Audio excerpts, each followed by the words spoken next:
Hello and welcome to Rose-Play Presents episode 44.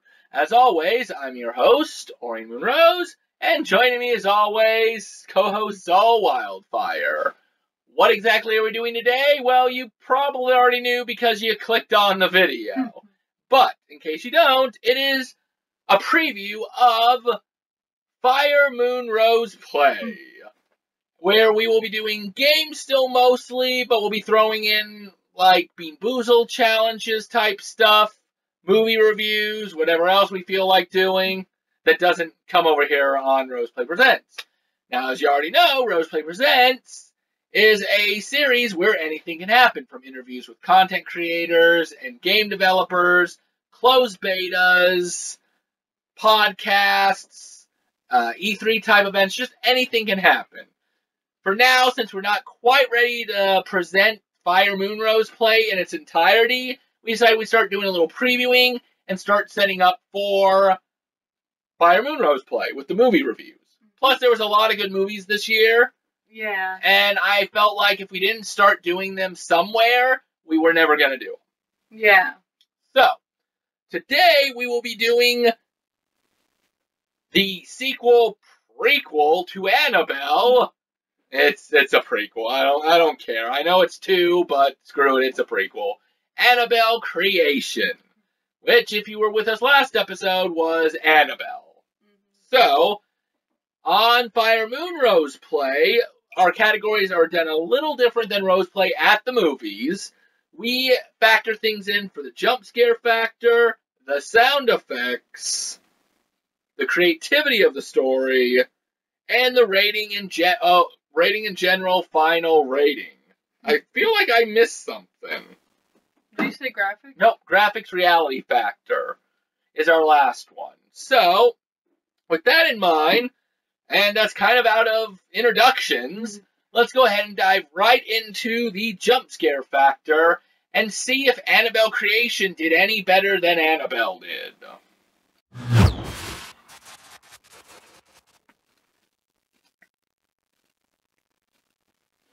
Before we can properly even jump into the jump scare factor, this event actually happened for the trailer. When we first watched the Annabelle Creation trailer, there was the scene where that made me jump was the one where Janice, which is the girl with polio and eventually crippled-ish, was asking the little girl Annabelle in the bedroom what did she need, and she turns around and there's like this nice little sound effect to go with it. But, I mean, I expected her to do something or turn around and be disfigured, but the fact that it was a demon face and the way they just did it for the trailer, I don't know why it made me jump, but it did. So, I mean, this was before the movie even started. So, I mean, at least when the movie happened, I knew it was coming, but they did add a little bit more to it than what they had in the trailer. And that's pretty much the first part for the jump scare. It is not even the movie itself, per se. Okay. I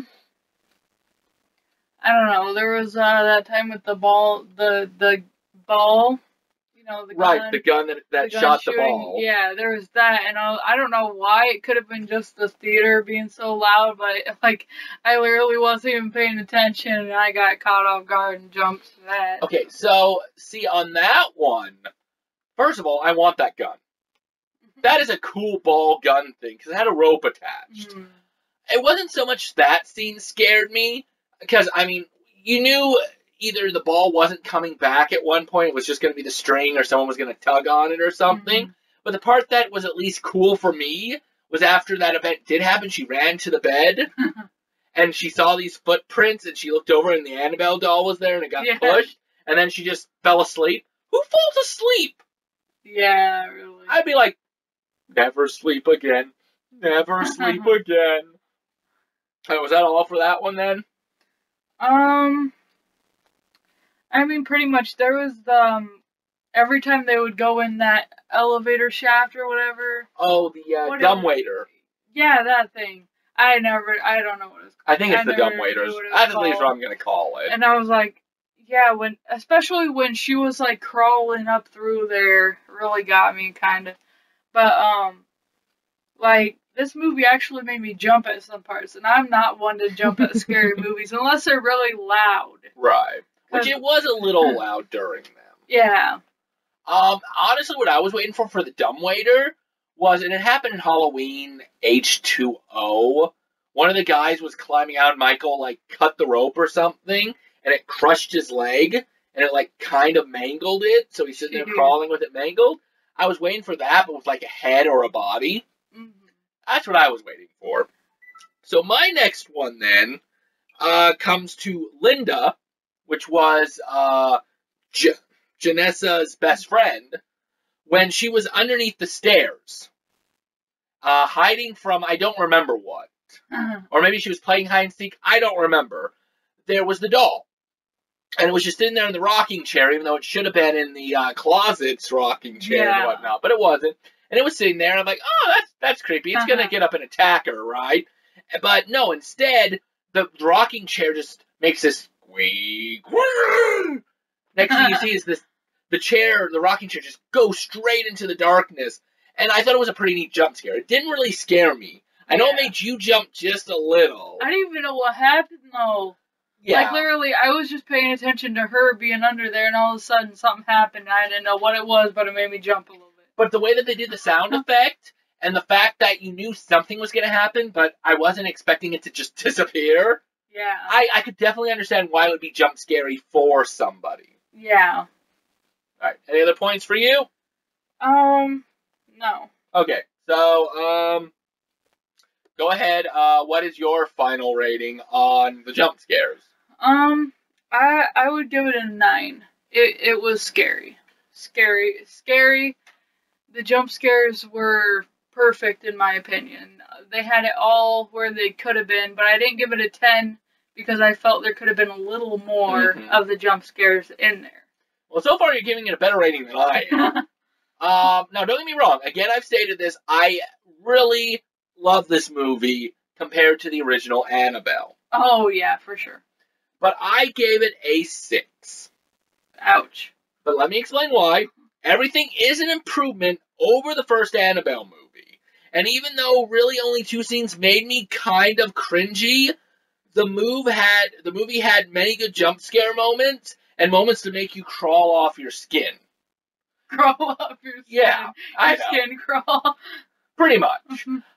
But, I mean, I gave it a 6 because, I mean, I gave the jump scare factor for the original Annabelle like a 2 or a 3, I think it was. You did not give good ratings. No, I did not give good ratings for Annabelle. Anything. No, it made you jump more than it did me. Like, a lot of it, I was just in there going, this is wicked cool. Yeah. And I could understand why people would be afraid of it. Well, yeah, that is wicked cool, too, but it really caught me off guard. Yeah, it caught you off guard. So, I mean, and that's why I gave it a 6, like, at least for me personally, it was, what I can say is that it was better than Annabelle. I mean, that's really all I can say is that it was better than Annabelle, but it is kind of harder to get me to, you know, be afraid of certain scenes. Like I said, when a trailer gets me, that's something. Yeah. But, I mean, I gave it a 6 mostly, too, because of the fact that the first Annabelle movie was just so bad compared to this. But it's still nothing like the new It. I guess. Which, I mean, I might give that one a little higher, but that's when that gets there. So, next up will be sound effects. And really, well, that one's going to be interesting, to say the least.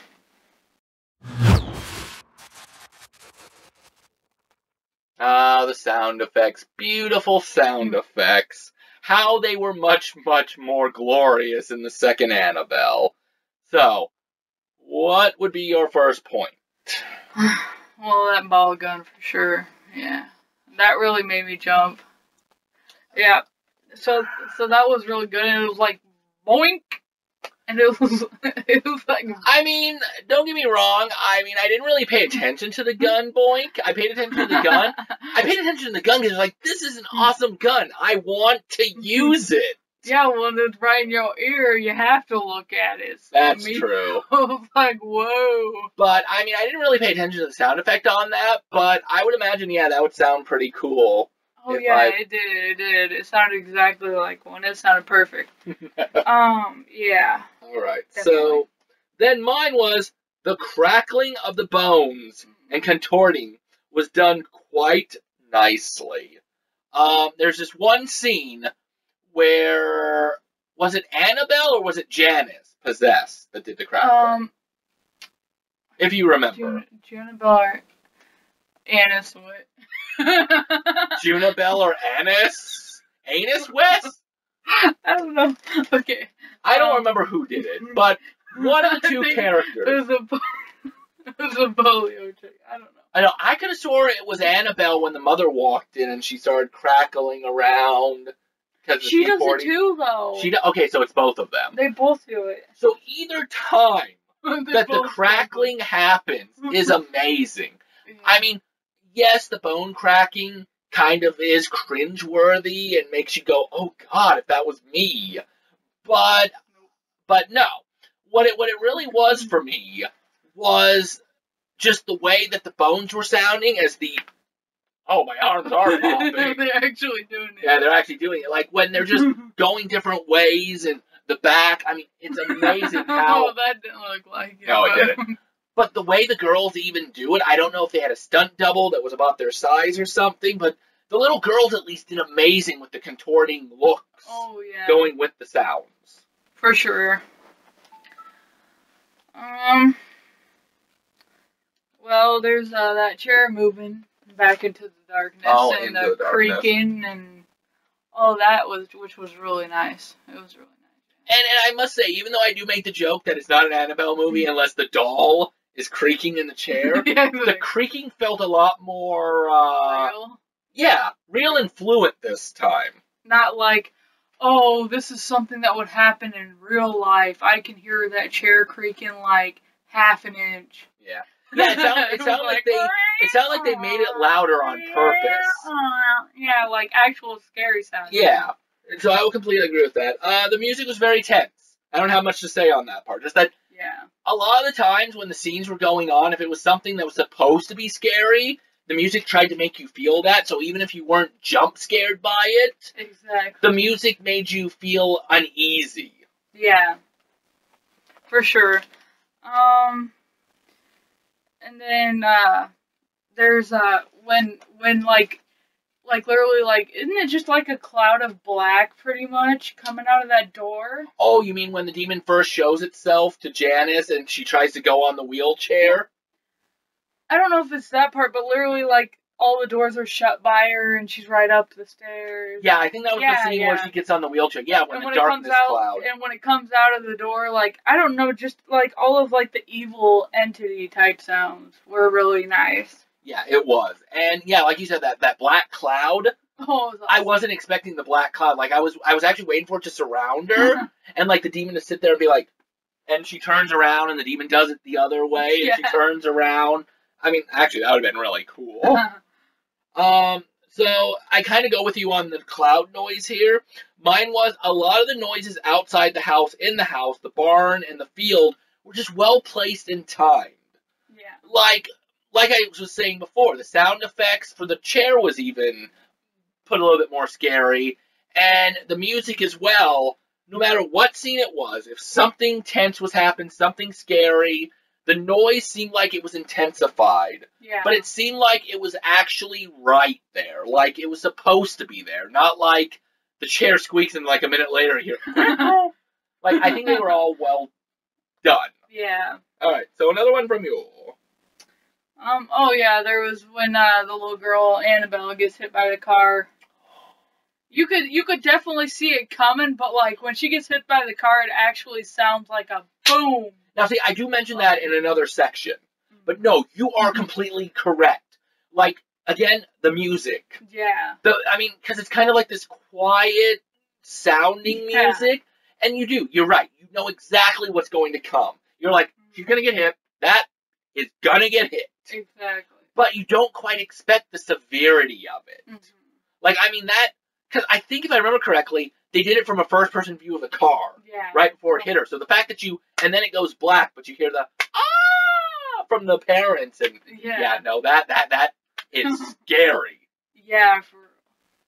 My next one was the sound of Annabelle, the little girl flash demon, puking dark matter into Janice's mouth. It was so sickening sounding that I felt like I needed to clean my mouth out after hearing it Exactly. and seeing it. Yeah.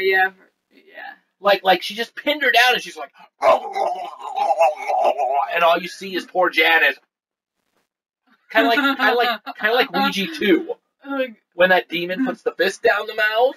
Yeah, exactly. That's what it felt like. And just the sound effect of the puke and the...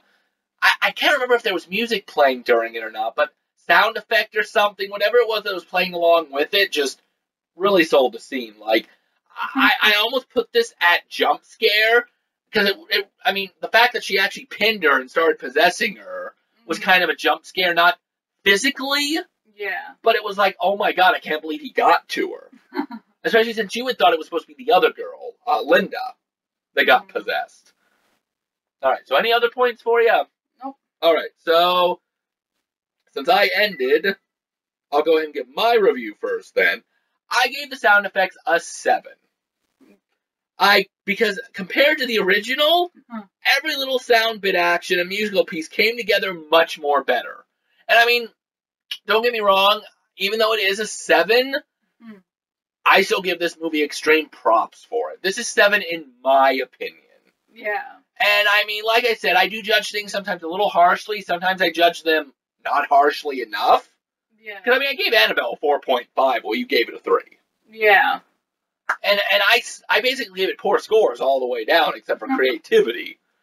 But the sound effects, the music, just, oh my god, I loved it. At least after having to be put through the droll boringness of the first Annabelle. Yeah. So, I gave it an 8. Because I thought it was really nice. I did. I thought it was really nice, and the noises definitely sold it for me, for sure. The noises, I think, were the main factor for most of the creep. Oh, yeah, because, like, looking back at, like, stuff like Freddy with the... Which we had talked about, the remake version of the scratching was a lot better done than the original. Like, actual sounds like knives, yeah. Yeah. But, like, yeah, it sold it. Completely sold it for all the noises for me. Yeah, like, I mean, like we made fun of in the previous Annabelle, at least I did, the sewing machine. Yeah. Them going off for like a 10-minute scene of it getting time, and then the guy can't even turn it off for 2 minutes. I understand that was supposed to be scary. Yeah. But it's like, ooh, it's an inanimate object. She's causing crap. Boo frickety hoo. It felt like facts. Like you're literally like looking up something like the ghost haunting or some crap. Like. And not just that, but like you were saying, how you loved how everything worked, and like I said it, I personally think and feel that these felt all fluent. Oh, yeah. It wasn't like, it was like, oh, the chair's creaking. Yeah. It was like, oh, the chair's creaking. That's actually kind of relevant and cool. Because it actually sounds like a chair creaking. Yeah. And it's not trying to force you into, and it's not trying to force you into, being scared by it or feeling uneasy by it. It's natural. And it didn't just go away when, like, somebody walked in the room either. Oh, I'm just gonna stop creaking now. She can't see me. Yeah, she can't see me doing any of this evil crap, but I'm gonna do it while she's gone, so she hears it. I know, right? That's just wrong. Alright, so let's go ahead and dive into graphics reality factor. Because I have a lot to say about this one personally, both for the fact of it being a prequel, the fact of it being done differently than Annabelle. So let's go ahead and take a look at graphics and reality factor.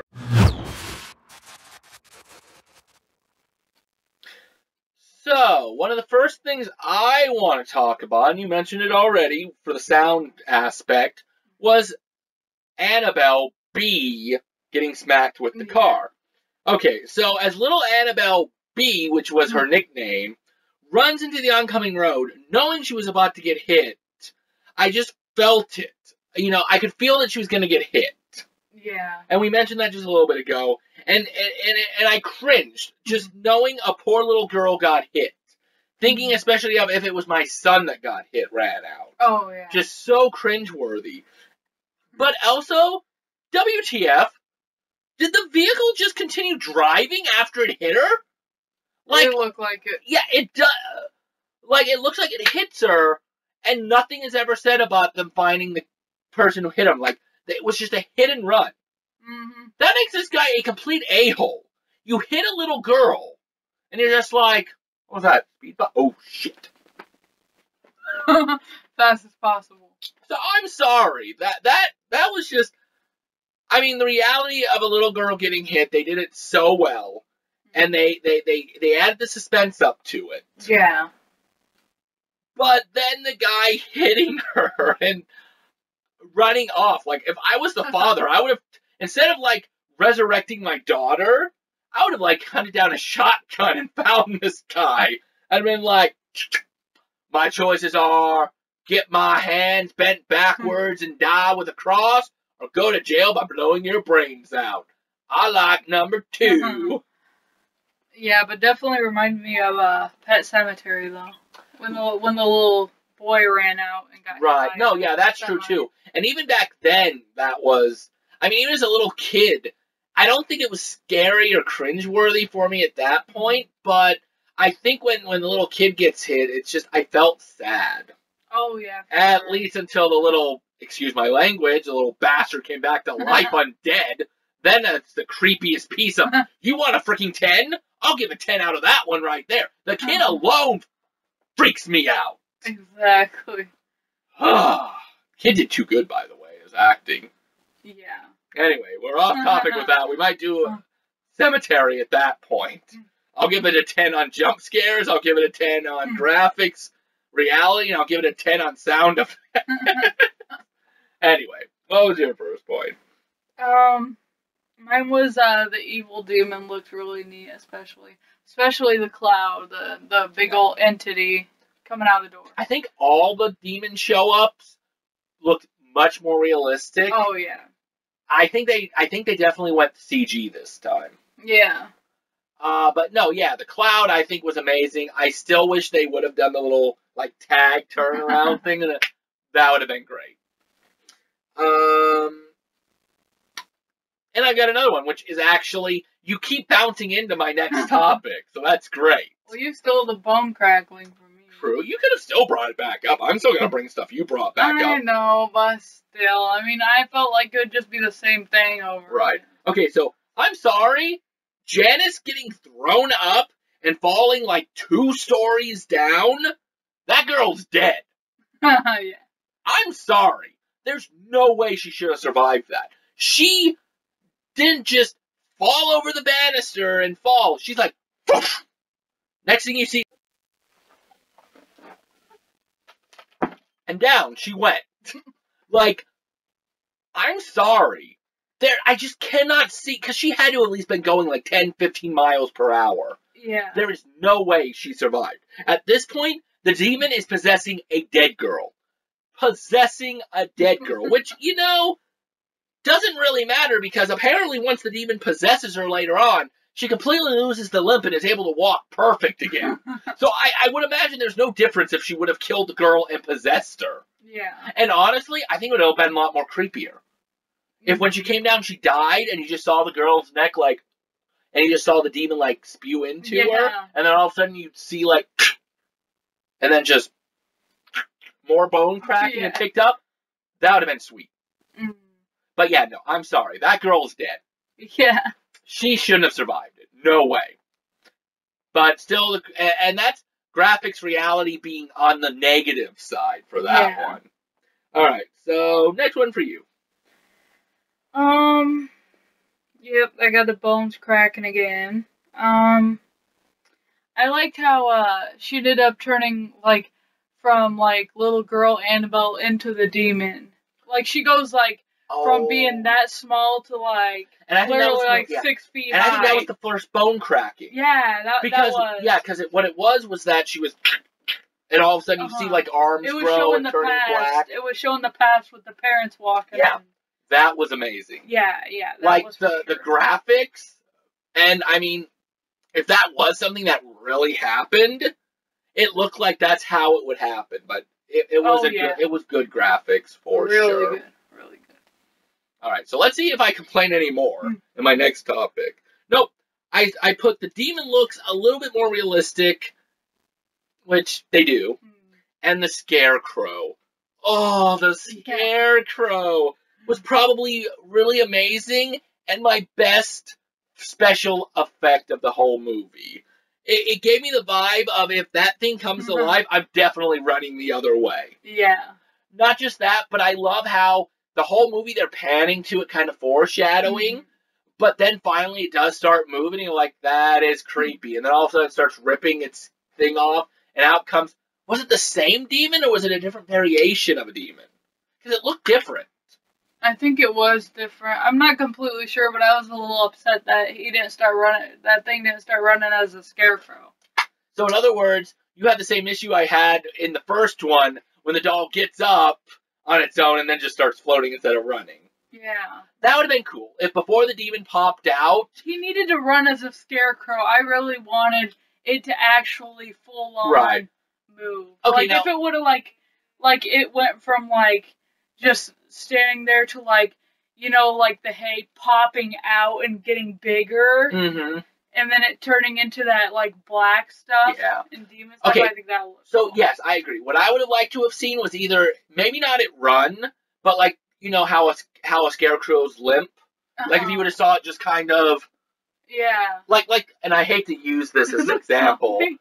Huh? A zombie. Yeah, like a zombie. I hate to use this as an example, but even for the I think it was 40s, the Scarecrow from The Wizard of Oz.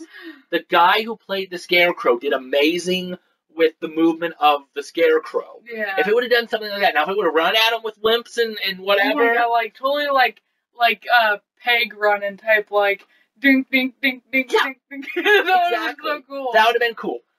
Another thing that would have been neat, like you said with the mist, like it walks for a few, and all of a sudden, the hay spouts out a little, and then No, like it grows into hands. Oh, and I was going to say the mist starts coming out of the hay hands, and it just envelops it, and as it's coming down, you just see the demon in it. Exactly. That would have been cool. So that was that part. So, next for you. I just put everything looked real to me. Most of the stuff, except like little things like the girl falling off, definitely. But I completely agree with that. For the most part, the movie's graphics and reality factor was real. They kind of did go a little bit more heavily on the CG. Yeah. But they didn't go so far as to it became unrealistic or too fake. Oh, yeah. Yeah, because there's definitely a line where there's too much trying to scare you, I guess. Or doing something that seems really out of the impossible. Yeah. Like in the original 90s miniseries for It, when he moves the bat thing, just that thing looks so fake being moved. Yeah. But, yeah, no, I extremely agree with you. Now, does that actually go to my next point? No, it doesn't. So, my last point is I love that they were actually able to get a Raggedy Ann doll into the movie. Yeah. Even if in the Conjuring universe, they use the doll that was made by the doll maker, and that seems to be the thing that Annabelle likes to continuously possess, I still think it was nice that they gave a nod at the actual haunted Raggedy Ann doll, and that they had Annabelle Higgins at that point have a Raggedy Ann doll. Yeah, but honestly, I don't know. I feel like the Annabelle doll would have been much scarier than the Raggedy Ann. I honestly think it's much scarier than the Raggedy Ann doll. No, I'm not gonna disagree with you there. The Annabelle doll, especially when it looks corrupted and creepy. It's like its eyes just. But try waking up to a Raggedy Ann doll choking the life out of you. I don't see how they could pull it off though. Maybe no, not in the movie. I meant just imagine it actually happening to you. You're gonna. That's anything though. That's anything. Anything in a horror movie you would not want to see, even if it's someone just breaking in. A Raggedy Ann doll breaks into your house. It gets out of your toy box, goes outside, and breaks into your house. And then stabs the woman in the pregnant belly. With, like, the smile that it always has. It just seems to they wouldn't be able to CG that enough. No, you're right. The audacity of actually using the doll. Plus, like I said, I don't think they had rights to Raggedy Ann in the first movie. Or maybe they just didn't want to do it because they didn't feel it would be creepy enough. But the fact that the doll maker, because it says there's 100 dolls of it in existence. Yeah. So, I don't know. But yeah, when the doll is mocked up and dirty and whatnot, that's when it's at its creepiest. Yeah. Alright, so what was your rating for graphics reality factor? I actually gave it a 9 for scary. Because I liked it. And when I say scary, it's cool. Cool. Because I'm never, like, I guess I never get afraid of horror movies. And see, that's why I kind of rated, the jump scare factor a 6. Because a lot of it was cool scary. Well, it wasn't scary. that's pretty much, scary in my opinion is cool because I don't. Right. I don't get scared. So, again, so far you have rated this movie higher than me in every aspect. And that continues again. I gave the graphics reality factor a 7. I mean, the things that I kind of complain about, her falling and the guy running off, doesn't really affect it too much.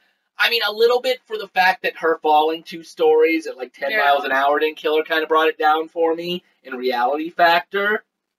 But for the most part, I gave it again because most of the story is trying to stay focused in reality due to the first Annabelle being set in true events. Yeah. They still tried to stay true to practical events and practical effects, but greatly improved on both the demon and the supernatural activity within the time, place, and setting. Yeah. And that's why I rated it a 7. So, how creative was it then? Was it more creative than the first Annabelle? Here's a hint. Bet your sweet bottom it probably was. But we'll find out next as we delve into the creativity of the story.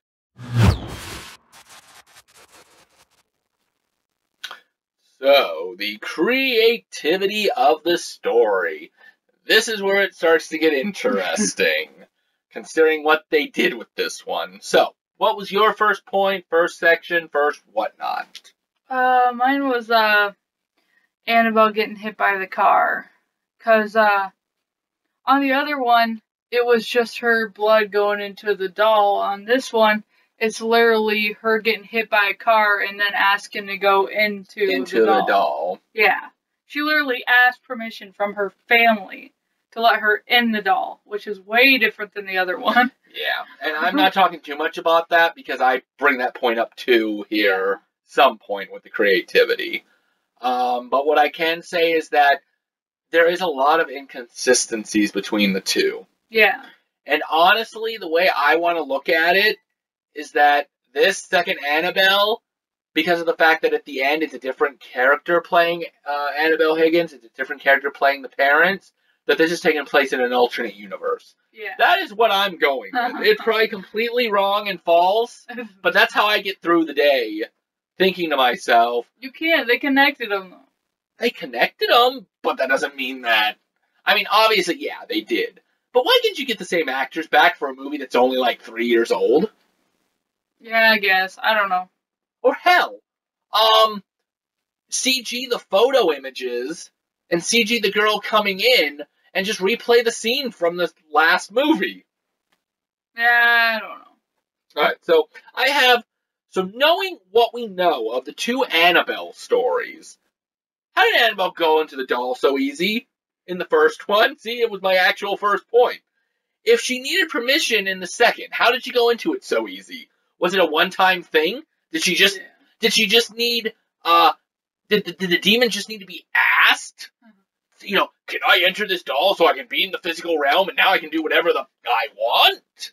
It seems like it. Yeah. Was it the fact that the demon had the blood drop into it, which because it went into the eye, it's like, yay, I saved myself. Yeah, yay. Because on this one, as long as that entity is in the doll, it can do whatever it wants, is what I'm thinking. Because it was in the doll, like, going around as a demon thing, and freaking, that's how he possess that girl. And actually, while we're at it, I don't have this, so I'm throwing it on to the permission of the doll. In the second movie, to take the soul, you had to give it willingly. Why did Janessa get possessed then? Janessa? It's Janice. Janice. Why did Janice get possessed? You need permission. Apparently not. I don't know. Janessa. That's what the Annis. You did. That's what the demon calls itself, Janessa. At least, it's Janice, so I said Annis, so at least that was Which enough. still sounds like anus. Alright, so what was your next point? Mine was, the doll was just a vessel, and that. But in the other one, it didn't seem like it was just a vessel. Like, it literally just wanted a soul to take, which that lady just dropped out of the building sky. for him. Yeah, it just dropped out of the sky. And that's the thing, too. Yeah, I mean, at least in the first one, the doll was the main focus, even though it really was just supposed to be a vessel again. But the second one's just like, yeah, the doll's just there. It does creepy things, but that's the thing you gotta worry about. Yeah. That mist thing popping out over there, or the scarecrow. Exactly. So I think they definitely took the focus away from the doll in the second one. But, I mean, at least the doll did kind of move-ish, so... Why a doll, though? Why? Like, there can't be no other vessel to go into, like... Well, probably not. I mean, hey, can I have permission to go into the doll? No, you can go into the Rubik's Cube. You can go in the pillow. Yeah, you can go in the pillow. I mean, could you just imagine the Rubik's Cube just floating around and smack somebody in the head? I mean, that'd be kind of cool, though. That would be. All of a sudden, you're just like, stupid Rubik's Cube! The boomerang. It'd be like Annabelle coming out of the trash. I think the main reason why they used the doll, now, I mean, the real reason is probably because of the fact that somehow the doll did get possessed in real life, so the doll is what they're using. I think the reason why they went with the doll, though, or why they would go for a doll in a movie, I'm not going to go with Annabelle just in general, it's like clowns. Oh, I was going to say it's second to a person, but... That's true, too. Because it has legs, it has arms, so, like, it can move. And throughout history, a lot of things have been possessed dolls. Yeah. And not just that, but people do have an innate fear of dolls. True, like, they ain't going to be like, oh my god, my pillow's bonking me. Who's going to be afraid of a pillow? It can't hurt you as long as it's not suffocating you. Yeah. Or wrapping you up or something. So something. I think that's why they use dolls in movies. It's just people do have fears of them. I mean, I know somebody who is afraid of dolls, and it was all due to Chucky. Mm-hmm. So, I mean, there's phobias for everything. So I think clowns, dolls, stuff like that is just personally scary for some people. Oh, right. So, why is the demon entity known as Annabelle a beast and almost impossible to handle in the second one? Yet, by rolling around to the first, it's just a pitiful thing you have ever seen. Exactly. Like, it does nothing but rocks in the chair and then stops when she enters. Yeah. Did spending too much time in the human body make her pathetic? Also, speaking of which, does the demon want a human host anymore, or does it just want a soul now? Did it realize it was easier to do stuff in a doll than a body? Like, there's a lot of plot holes here. And then she just like goes into a cult.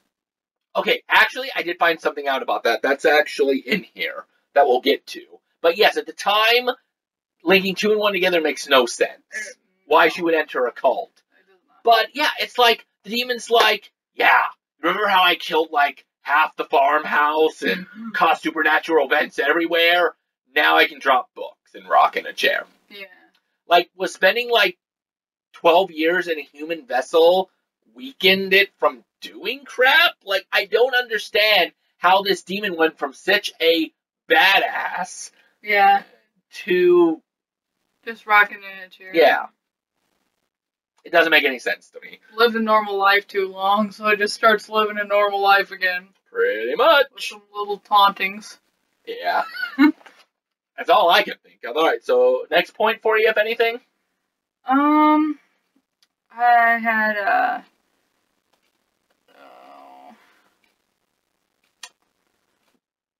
where, they think that it's Annabelle, so they bring her back, and then they find out it's a demon. Yeah. The whole demon thing, pretty much, yeah. And honestly, you're doing any means necessary to bring your daughter back from the dead. Now, pretending you believe in heaven, hell, some form of afterlife that involves good and bad, you're dragging your daughter out of heaven. I mean, which obviously they didn't. They summoned some demon who just pretended to be Annabelle. So, like, okay, so the cult would only make sense to me if, like, this demon is trying to get more demons out, like... That would actually make a lot of sense. Like, she goes to this cult to try to bring more demons. It would make sense. Summon something more evil or make them powerful. Now, see, they don't go much into the explaining of that, but yeah, they do talk a little bit about that, and I found some stuff on that, because that still was really confusing. And you're right, that would make a lot of sense. It would make too much sense. Yeah. But that is the problem within itself. Yeah. Alright, so my next point is, okay, I kind of get that maybe the human body shielded the demon from the scripture pages in the closet and allowed for her to tunnel, claw, whatnot. But just in case the pages wasn't stopping it from escaping, first, why did it wait 12 years? Better yet, why did it wait another 12 years to kill the parents? And if it could claw its way out of the scripture pages, why didn't it just do it in the first place? Yeah. I mean, that's another plot hole. It's like, does this demon only get strong every 12 years? And the fact that she had to go into a doll is why she was so pathetic? Oh.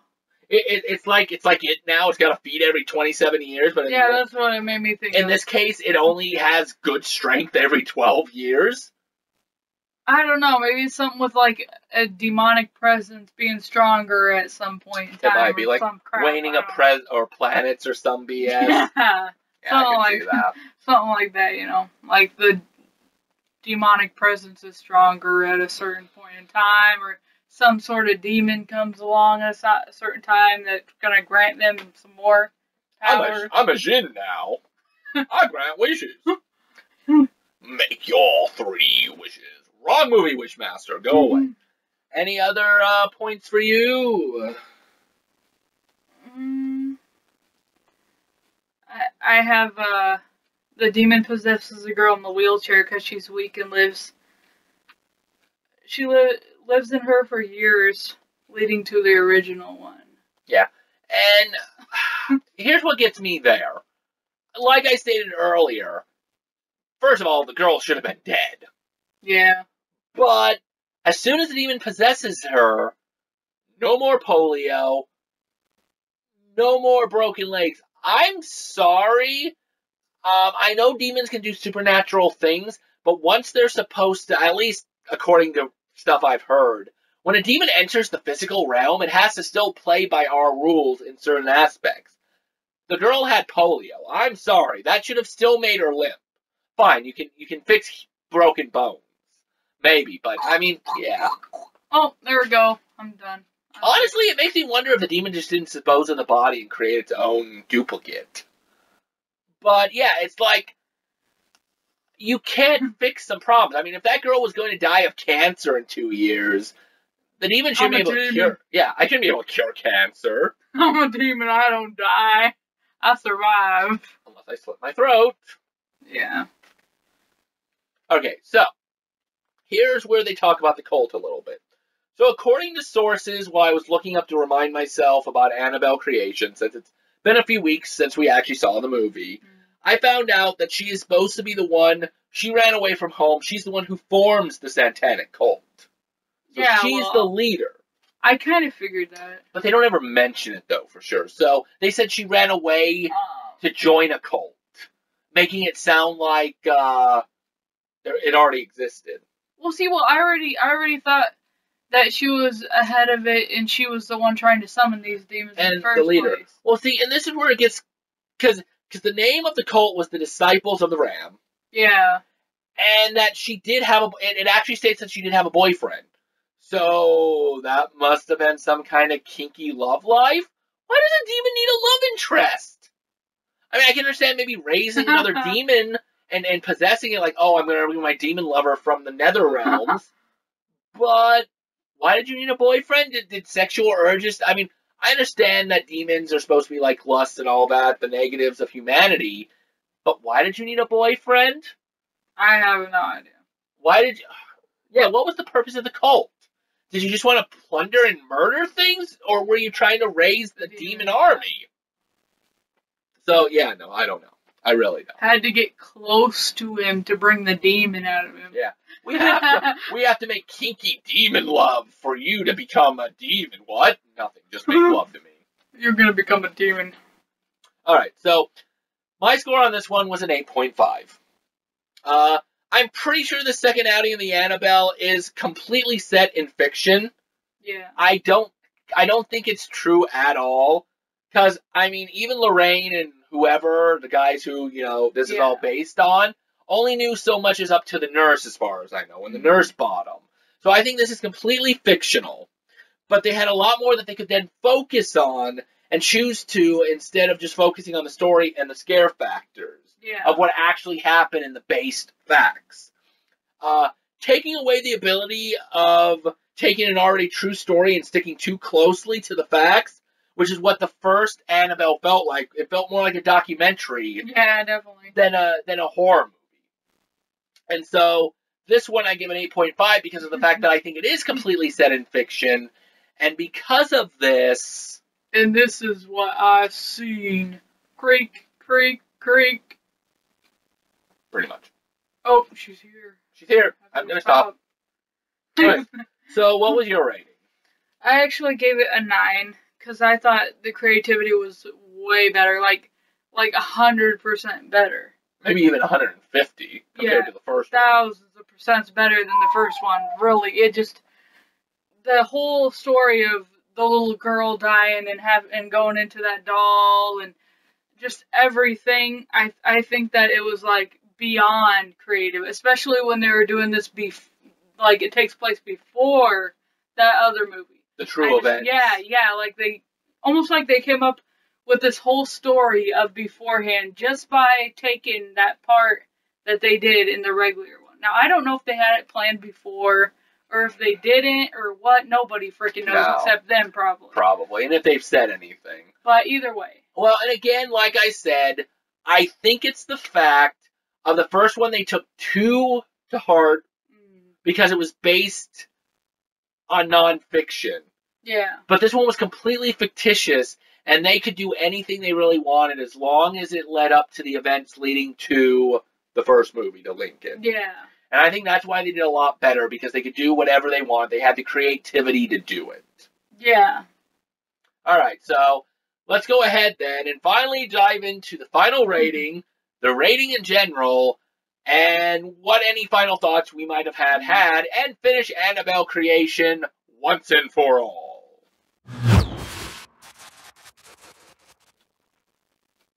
So, before we decide to give the final rating and thoughts of the movie, what is a good movie without a good after-credits scene?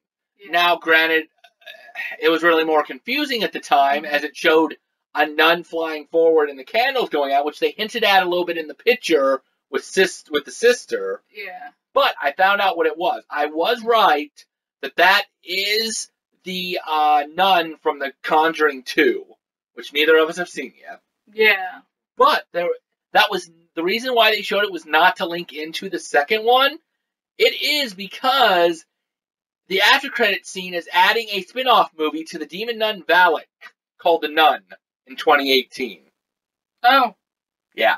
So that teaser was basically a teaser trailer for next year's 5th entry in the Conjuring series. Oh, dang.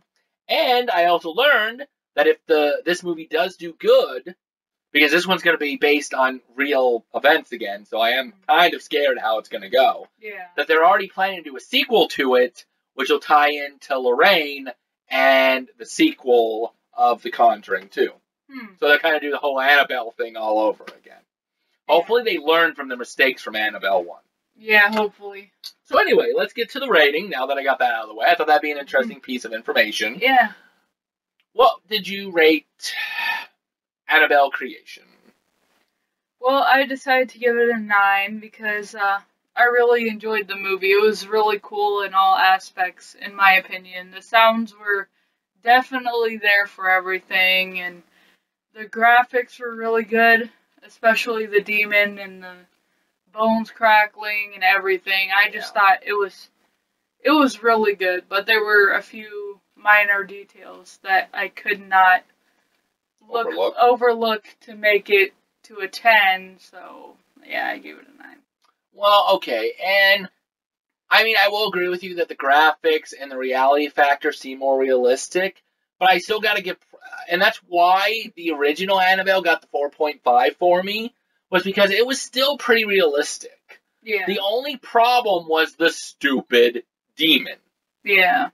So, but I agree with you completely that it did improve on everything. Yeah.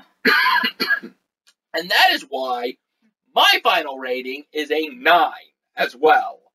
So I guess as a final rating between the both of us, combined together, is still a 9. But, albeit I was slightly confused at first, before seeing this movie, thinking to myself, wait, but the first Annabelle is the origin story. How does this work? To them perfectly tying it into not only the first Annabelle movie, but the theatrical poster. The theatrical poster had, you don't know the real story. Yeah. So I love that they put that there, knowing that it was brilliantly done like that, and that it was probably fiction, like I stated before. Yeah. Everything about this story was perfectly done better. And this should have been the first Annabelle movie. This should have been how the first Annabelle movie played. Yeah. Even with the few plot holes created between the two movies, which is one of the reasons why I had to give it down another letter, I still fully enjoyed this one, and if the first Annabelle, with how lackluster and boring it was, penned from true events to the movie screen, got a 4.5, it is only natural that the better version receives a 9. Yeah. And that's the point. I did give it a 9 out of 10. I did have problems with it, but we're kind of reviewers. Yeah. We have to find the mistakes. We have to nitpick at it a little. And because of the fact that we do have to nitpick at it, it might lower the score of a movie. Yeah. But that doesn't mean it wasn't a great movie. This movie definitely is a buy. Mm-hmm. When it comes out, you see it, you pick it up. If it happens to come with Annabelle 1, yeah, sure, whatever. But, and if you don't think you're going to like it, go ahead and rent it first. But I definitely just recommend picking it up. Like, I give this the Rose-Play seal of approval. Yeah. So, I mean, you might give it a 10 out of 10. You might give it less. Maybe you don't like it. But I definitely think that we were a little harsh on the final rating. I honestly want to say it probably at least deserved a 9.5. But just the massive plot holes bring it down a little bit more than anything. Yeah. So, that brings a close to the Cursed Doll for now. So, what will be next for the movie reviews when we come back? Because this is episode 44, episode 45 will first be Adam's Review Corner again. Then we will be back with episode 46, and we'll be reviewing the 1990s miniseries, Stephen King's It, to prep for the remake of It, Chapter 1. So come back and hear our thoughts on that one. And remember, keep gaming, never give up, and I'm just going to strike the first Annabelle movie as non-existent. This was Annabelle.